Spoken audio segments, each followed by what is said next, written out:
Regressamos à informação. Abel Chivuco anunciou que não vai acatar a decisão do Tribunal Constitucional em relação ao para já servir Angola. O político, que falava hoje em conferência de imprensa, considera ilegal o chumbo aplicado ao seu partido. O jornalista Nuno Agnello esteve no local da atividade e junta-se a este jornal com o essencial da informação. Boa tarde, Nuno.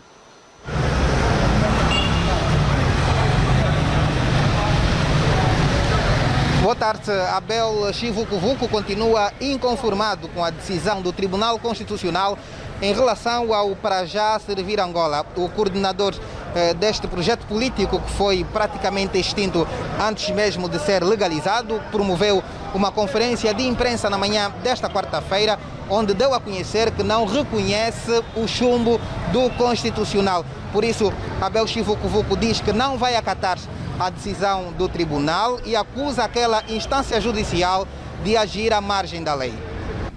O para já servir Angola anuncia que não aceita e não acata essa decisão do Tribunal Constitucional por ser uma decisão essencialmente política e não jurídica. O para já servir Angola fundamenta a sua decisão pelo facto de que o Tribunal Constitucional, contrariamente à sua vocação, que é de cumprir e fazer cumprir a lei, está a obedecer às ordens da direção do partido MPLA. Como já o dissemos, o Tribunal Constitucional agiu a mando da direção do MPLA contra todos os preceitos e princípios de um Estado democrático e de direito que buscamos afirmar em Angola e que tarda a acontecer. Tratou-se de puro sadismo e terrorismo político do Estado. Perguntamos-nos, por que é que tem tanto medo de uma só pessoa? Abel Chivuco afirma, por outro lado, que o Tribunal Constitucional cai em descrédito ao assumir aquilo a que chama de posição política. O coordenador da Comissão Instaladora do para já servir Angola refere, por outro lado, que o Tribunal não tem legitimidade para desautorizar estruturas competentes do Estado, como são os cartórios notariais, que reconheceram 4.300 assinaturas dos subscritores do para já servir Angola, quando faltavam apenas 3.500 assinaturas para a legalização do partido. Por isso, Chivuco promete sair às ruas para exigir a legalização do para já servir Angola. Vamos fazer manifestações em todo o país para demonstrar o nosso repúdio a essas atitudes do Tribunal Constitucional. A manifestação de Luanda terá lugar no dia 19 de dezembro de 2020, sábado, com minha presença pessoal encabeçando a mesma.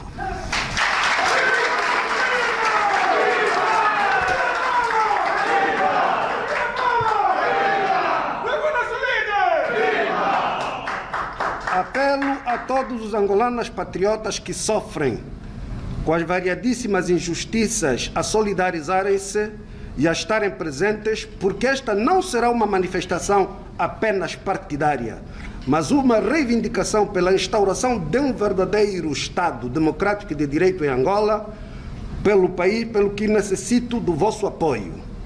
Por isso, as mamães, os papás, os jovens, as zungueiras e todos os injustiçados, juntem-se a nós e reclamemos os nossos direitos de cidadãos.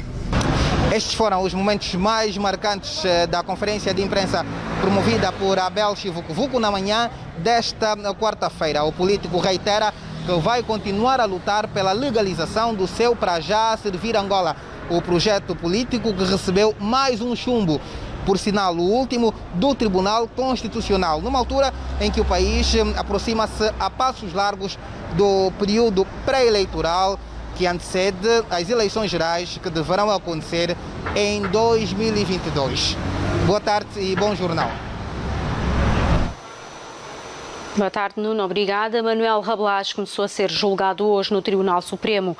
O antigo diretor do Gabinete de Revitalização da Comunicação Institucional e Marketing da Administração Gracima será o primeiro réu a ser julgado nas novas instalações do Tribunal Supremo na Cidade Alta.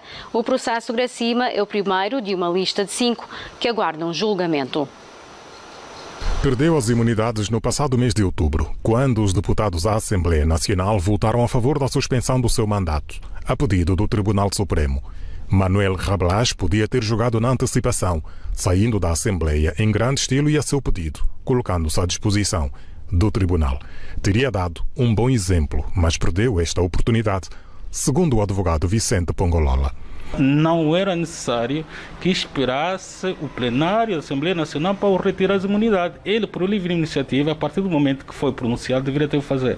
Porque é assim que diz que um dos requisitos para que, de facto, a pessoa deixe de ter imunidade é o facto de ter sido pronunciado pelo Tribunal. Pois, porque isso mostraria que ele estava disposto a colaborar com a Justiça, seria, de facto, um sinal positivo da parte dele. Encurtaríamos os caminhos se for, de facto, se fosse da iniciativa dele. Inicialmente, o julgamento arranca no próximo dia 9 deste mês, quarta-feira da semana que vem. Pelas restrições impostas pela Covid, portanto, não teremos a lotação da sala de audiências. Nós, portanto, faremos com que, nessa altura, estejam presentes os meios de comunicação social e, portanto, levem ao conhecimento público de quem será o verdadeiro réu. O ex-diretor do GRESTIMA, antigo departamento da Presidência da República, que cuidava da imagem do governo a partir da Cidade Alta, é acusado de ter violado as normas de execução do plano e orçamento, recebimento indevido de vantagens e branqueamento de capitais. Nada comprova ainda que Manuel Rabelais esteja comprometido nos crimes em que é acusado. O deputado Manuel Rabelais diz estar inocente. Inocente no sentido de que houve desvios ou lançou mãos do erário público a seu favor ou a favor de terceiros ou da sua família. Se houve algumas irregularidades criminalmente também relevantes, então cabe à Justiça. E a Justiça deve ser cega, a Justiça deve ser para todos. Não pode haver uma justiça seletiva, porque põe em causa, assim, o próprio órgão de soberania, que é, portanto, o Poder Judicial. Para além de ter dirigido o Gabinete de Revitalização da Comunicação Institucional e Marketing da Administração, Manuel Rabelais também foi Ministro da Comunicação Social e Diretor-Geral da Rádio Nacional de Angola. E a acompanhar este julgamento está o jornalista Leão Vital, a quem chamo para, em direto, nos dizer como decorre a audiência. Boa tarde, Leão. Que novidades tens para nós? Telma Leitão, boa tarde. O que podemos agora destacar é, de facto, o começo deste julgamento mediático, mais um daqueles processos que vão levar algum tempo aqui no Tribunal Supremo. Começou por volta das 10h30, uma hora acima da hora inicialmente marcada, e o primeiro registro que fizemos foi a dificuldade que os jornalistas tiveram para aceder à sala de julgamentos. Embora estivéssemos aqui desde muito cedo, enfrentamos algumas burocracias para ter acesso à sala de julgamento, mas depois tudo se resolveu na paz. Já foi lida a acusação do Ministério Público e também o despacho de pronúncia do Tribunal Supremo. O que podemos destacar aqui é que Manuel Rabelais e o coarguido Hilário Gaspar Alemão, que era na altura assistente do Departamento de Finanças do GRESTIMA, são como que despronunciados pelo Tribunal Supremo do crime de recebimento indevido de vantagem. Portanto, vão ser julgados em 3 crimes. No crime de, digamos, violação de normas de execução do plano e orçamento, e mais 2 crimes que oportunamente nós iremos fazer o alinhamento da nossa peça. Mas podemos também aqui avançar que o Tribunal Supremo entende que as medidas de coação pessoal aplicadas a Manuel Rabelais e o outro coarguido que está neste processo, desde a altura em que foram indiciados pelo Ministério Público, estas medidas extinguiram-se, ou seja, perderam validade, daí que o Tribunal Supremo retirou o termo de identidade e residência, retirou a obrigação de apresentação regular dos arguidos às autoridades e também retirou a proibição de se ausentarem do país até que a sentença seja lida. Portanto, os réus, neste momento, respondem em liberdade. Não há qualquer proibição da sua movimentação ou da sua ausência do país. Mas é certo que não poderão ausentar-se do país enquanto decorrer o processo. Nós vamos rapidamente ouvir do porta-voz do Tribunal Supremo para este julgamento, o juiz Pedro Culi. Vamos ver aqui o nome, Pedro Culiseque, juiz de direito, para nos explicar. Boa tarde, doutor Pedro. Este julgamento, em princípio, deverá levar aproximadamente 90 dias, mas a sessão de abertura é reservada para os casos preliminares. Foi lida a acusação, foi lida a pronúncia, está neste momento a ser lida a contestação dos advogados de defesa. O que mais é que vai acontecer? Boa tarde, Leão Vital. Boa tarde, prezados telespectadores da TV Zimbo. Dizer que o Tribunal Supremo hoje deu início ao julgamento do processo número 07/2019, em que figuram como réus o Dr. Manuel Rabelais e o Dr. Hilário Santos. Como já foi aqui referido pelo Sr. jornalista, a sessão de hoje, nesta primeira fase, foi precisamente dominada pelas leituras das principais peças processuais, designadamente a acusação, o despacho de pronúncia e a contestação, esta última feita pelos respectivos mandatários judiciais dos réus, e seguir-se-á a produção da prova com a audição dos declarantes. Dizer ainda... Os declarantes vão ser ouvidos hoje. Sabemos que foram convocados 14 declarantes.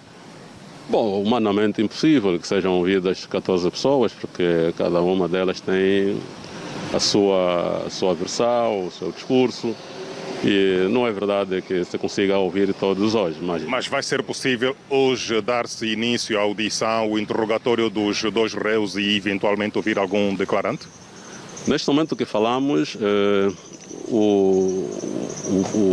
a sala de audiência acompanha ainda a apresentação da contestação por parte do mandatário judicial do réu Manuel Antônio Rabelais. Portanto, o presidente da sessão há certamente de decidir, no final de tudo isto, qual será o passo a seguir.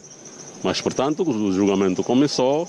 Como disseste, vai compreender várias sessões, esta é apenas a primeira, e vamos acompanhar e certamente a seu tempo poderemos documentar os telespectadores da TV Zimbo o que seguirá e que atos exatamente serão praticados na sala de audiência. Doutor Pedro, já para terminar, a ideia com que ficamos no dia em que o juiz-presidente do Tribunal Supremo inaugurou a sala em que está a decorrer este julgamento é que levaria aproximadamente 90 dias até a sentença. É mais ou menos isso que vai acontecer? É um horizonte temporal, é uma perspectiva, portanto pode levar este tempo que acabou de referir, quanto pode levar menos, ou mais ainda. Portanto, cada sessão é uma sessão. Portanto, o venerando juiz conselheiro presidente fez uma abordagem, digamos, genérica, não se referindo concretamente a este processo.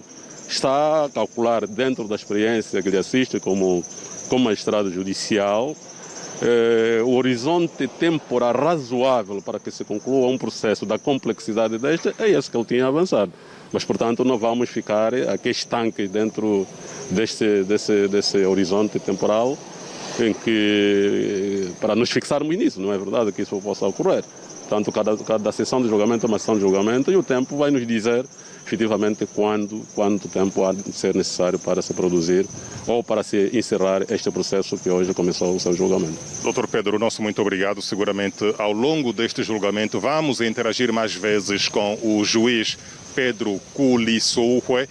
É juiz de direito, mas vai ser o porta-voz do Tribunal Supremo para este julgamento. Como acabamos de fechar, é expectável que este julgamento leve 90 dias, pouco mais ou menos, em função da sua complexidade. Vão ser ouvidos 14 declarantes, não há nenhuma testemunha. Há 2 réus, Manuel Rabelais, antigo diretor do Grecima, e seu antigo assistente financeiro. Em relação à acusação, ela diz que Manuel Rabelais usou todo o dinheiro do Grecima em benefício próprio. Ou seja, pediu ao Banco Nacional de Angola para a compra direta de 98 milhões de euros e este dinheiro depois foi circulando em várias contas criadas, segundo a PGR, pelo antigo diretor do Grissima, e destas contas o dinheiro circulou para contas pessoais, para contas de empresas e para contas de 2 filhos do antigo diretor do Grissima. É por estes factos que o Manuel Roblage está aqui na qualidade de antigo diretor do gabinete que cuidava da imagem do governo da República de Angola. A PGR também diz que durante esse período em que Manuel Roblage foi diretor do Grissima, ele passou 2 cartas de conforto a 2 empresas privadas, uma organização Xana, a outra Interative, a dona da Palanca TV, para a compra direta de divisas junto do BNA para negócios que nada tinham a ver com aquilo que era a vocação do Grissima.